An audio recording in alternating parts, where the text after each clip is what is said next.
असा कसा पावसानं ताल बघा सोडलाय, असा कसा पावसानं ताल बघा सोडलाय, जिथं तिथं महापुराचा मोर्चा त्यानं काढला. असा कसा पावसानं ताल बघा सोडलाय, जिथं तिथं महापुराचा मोर्चा त्यानं काढलाय. पहिलं बरं वाटलं, जवान दाटलं, पावसाला म्हणून जरा बरं वाटलं. पण त्याच्या या अथैमानानं डोळ्यात पाणी आटलं. अहो गावून गाव पाण्याखाली बुडवत तो सुटलाय. असा कसा पावसानं ताल बघा सोडलाय, जिथं तिथं महापुराचा मोर्चा त्यानं काढलाय. श्रावणात कधी कधी, श्रावण महिन्याचं वर्ण, श्रावणात कधी कधी सूर्याआड गळायचा, अधून मधून सप्तरंगी जलधारा सोडायचा, हिरव्यागार शिवारात माणिक मोती पेरायचा.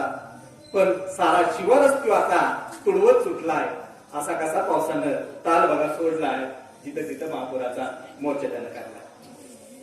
सणावाराच जे काही आपले सण वगैरे येतात पावसाळ्यात, त्याचं वर्णन. नागोबाच्या झुल्यावर, नागोबाच्या झुल्यावर बैनाई झुलायची, गौराईच्या संगतीत फुगडीत रमायची. पण लाडक्या या बैनाईचा संसार आज तो मोडत सुटलाय. असा कसा पावसानं ताल बघा सोडलाय, जिथं तिथं महापुराचा मोर्चा त्यानं काढलाय. शेवटी पावसाला निक्षून सांगायची वेळ आली. अरे झालं एवढं लय झालं, अरे झालं एवढं लय झालं, आता तुझं पुरं कर. अरे झालं एवढं लय झालं, आता तुझं पुरं कर.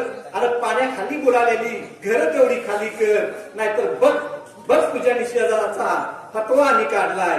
असा कसा पावसानं ताल बघा सोडलाय, असा कसा पावसानं ताल बघा सोडलाय, जिथं तिथं महापुराचा मोर्चा त्यानं काढलाय, जिथं तिथं महापुराचा मोर्चा त्यानं काढलाय.